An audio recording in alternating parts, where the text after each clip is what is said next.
Hi dear students, welcome to online classes. So in the last video classes we have discussed about the factor influencing industrial development. So the economic factors is there will be discussed in the last classes. So in the last classes, so in these two factors, economic factors is already discussed. One is natural resources and another one is capital formation. In these two factors is already discussed in the last classes. In today's classes, remaining, so other economic factors will be discussed. So third one is foreign capital. So ಇವತ್ತಿನ ಒಂದು ತರಗತಿಯಲ್ಲಿ ಕೈಗಾರಿಕೀಕರಣದ ಮೇಲೆ ಪ್ರಭಾವ ಬೀರತಕ್ಕಂತಹ ಇತರೆ ಅಂಶಗಳನ್ನು, ಆರ್ಥಿಕ ಅಂಶಗಳನ್ನು ಕುರಿತು ಚರ್ಚಿಸ್ತಾ ಇರ್ತಕ್ಕಂಥದ್ದು.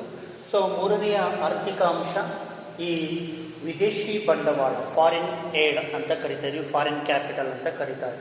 So as there is a great shortage of capital and a underdeveloped countries, there is nothing wrong on its a part of secure foreign aid from a friendly countries. ಇವತ್ತು ಅನೇಕ ಹಿಂದುಳಿದ ದೇಶಗಳಲ್ಲಿ, ಮುಂದುವರಿಯುತ್ತಿರುವ ದೇಶಗಳಲ್ಲಿ ಬಂಡವಾಳದ ಕೊರತೆಯ ಸಮಸ್ಯೆಯನ್ನು ನಾವು ಕಾಣ್ತಾ ಇದ್ದೀವಿ. ಸೊ ಈ ಬಂಡವಾಳದ ಕೊರತೆಯ ಸಮಸ್ಯೆಯಿಂದ ಧೃತಿಗೆಡಬೇಕಾದಂಥ ಒಂದು ಅಗತ್ಯತೆ ಇಲ್ಲ.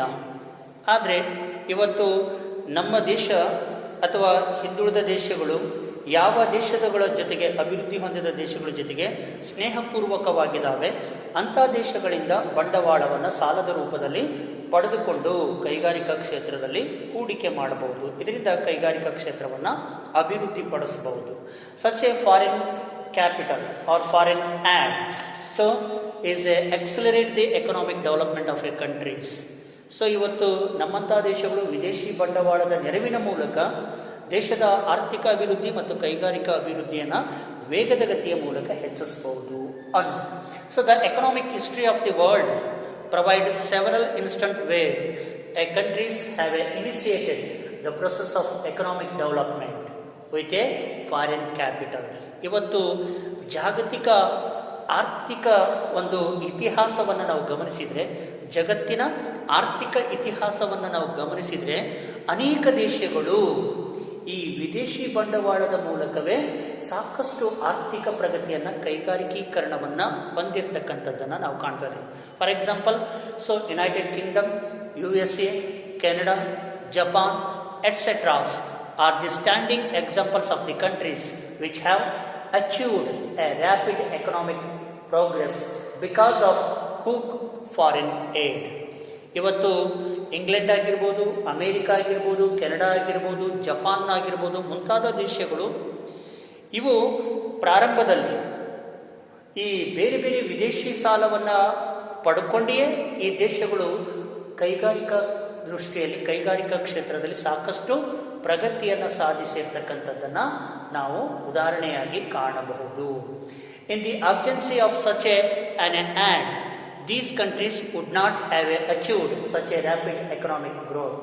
ಒಂದು ವೇಳೆ ಈ ಅಮೇರಿಕಾ ಆಗಿರ್ಬೋದು, ಇಂಗ್ಲೆಂಡ್ ಆಗಿರ್ಬೋದು, ಸೊ ರಷ್ಯಾ ಆಗಿರ್ಬೋದು, ಕೆನಡಾ ಆಗಿರ್ಬೋದು, ಜಪಾನ್ನಂಥ ದೇಶಗಳು ಕೂಡ ಈ ರೀತಿ ವಿದೇಶಿ ಬಂಡವಾಳ ಇಲ್ಲ ಅಂದಿದ್ರೆ, ವಿದೇಶಿ ಬಂಡವಾಳದ ನೆರವನ್ನು ಪಡ್ಕೊಳ್ಳದೇ ಇದ್ದಿದ್ರೆ ಈ ದೇಶಗಳು ಇಷ್ಟೊಂದು ಆರ್ಥಿಕವಾಗಿ ಅಭಿವೃದ್ಧಿಯನ್ನು ಮತ್ತು ಕೈಗಾರಿಕಾ ಕ್ಷೇತ್ರದಲ್ಲಿ ಪ್ರಗತಿಯನ್ನು ಸಾಧಿಸಲಿಕ್ಕೆ ಸಾಧ್ಯವಿರ್ತಿರಲಿಲ್ಲ. ಹಾಗಾಗಿ ಇವತ್ತಿನ ಮುಂದುವರಿದ ದೇಶಗಳು, ಅಭಿವೃದ್ಧಿ ಹೊಂದಿದ ದೇಶಗಳು ಕೂಡ ಹಿಂದಿನ ದಿನಮಾನಗಳಲ್ಲಿ ಅಥವಾ ಪ್ರಾರಂಭದ ಹಂತದಲ್ಲಿ ಅವು ಕೂಡ ಬೇರೆ ದೇಶಗಳಿಂದ ವಿದೇಶಿ ಬಂಡವಾಳವನ್ನು ಪಡ್ಕೊಂಡೇ ಇವತ್ತು ಇಷ್ಟೊಂದು ಪ್ರಗತಿಯನ್ನು ಕೈಗಾರಿಕಾ ಅಭಿವೃದ್ಧಿಯಲ್ಲಿ ಸಾಧಿಸಲಿಕ್ಕೆ ಸಾಧ್ಯವಾಗಿರ್ತಕ್ಕಂಥದ್ದನ್ನು ನಾವು ಕಾಣ್ತೇವೆ. Thus foreign aid place a very significant role in the speeding of the process of economic growth.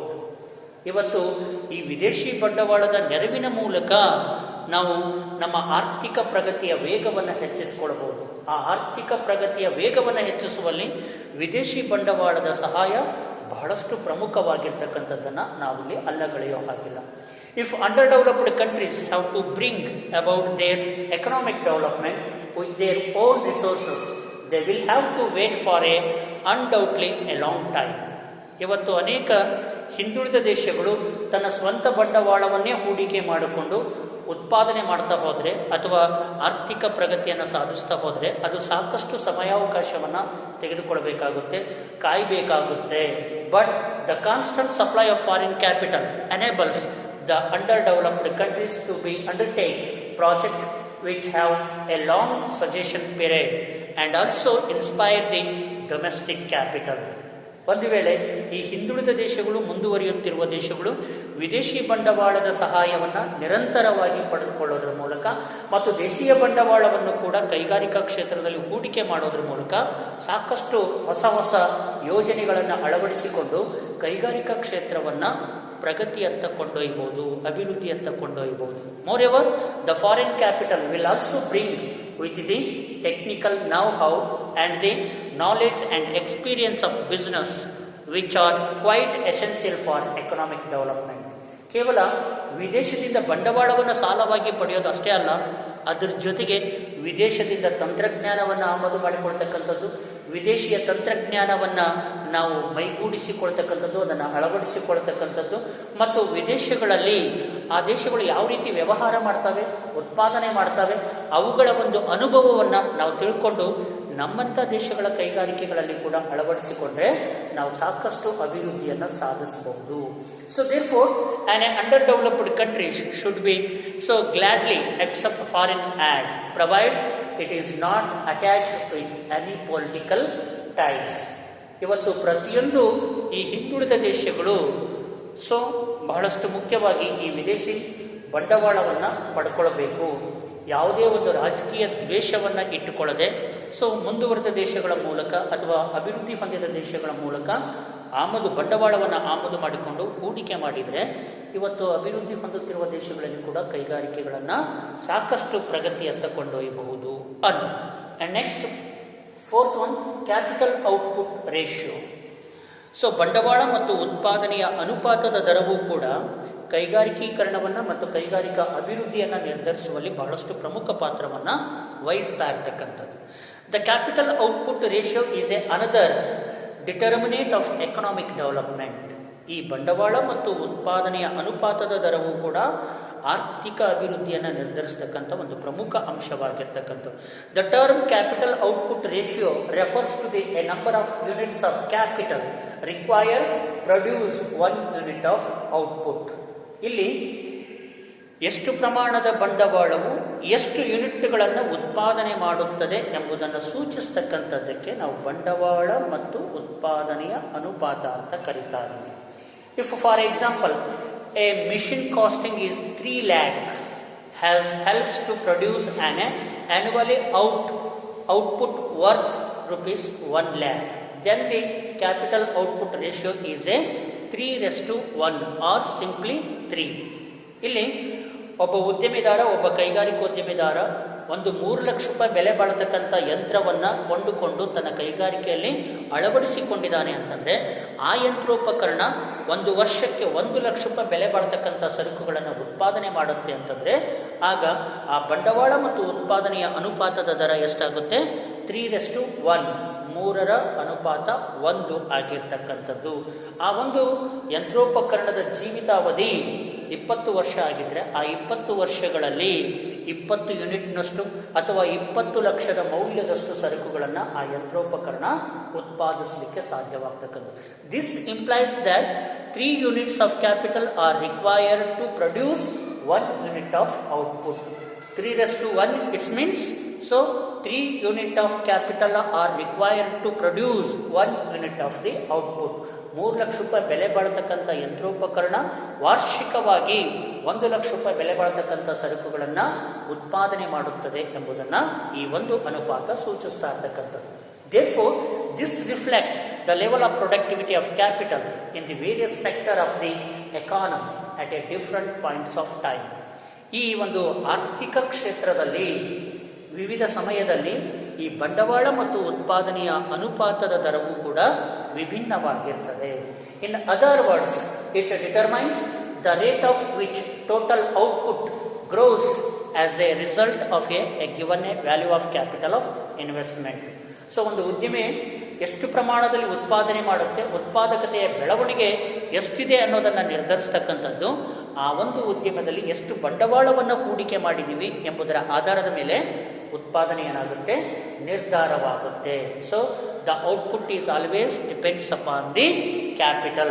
Output is always depends upon the so input ಅಂತ ಕರಿತೀವಿ ಆರ್ ಇನ್ವೆಸ್ಟ್ಮೆಂಟ್ ಅಂತ ಕರಿತಾ ಇದ್ದೀವಿ. ಯಾವಾಗಲೂ ಉತ್ಪಾದನೆ ಏನನ್ನು ಅವಲಂಬಿಸಿರುತ್ತೆ?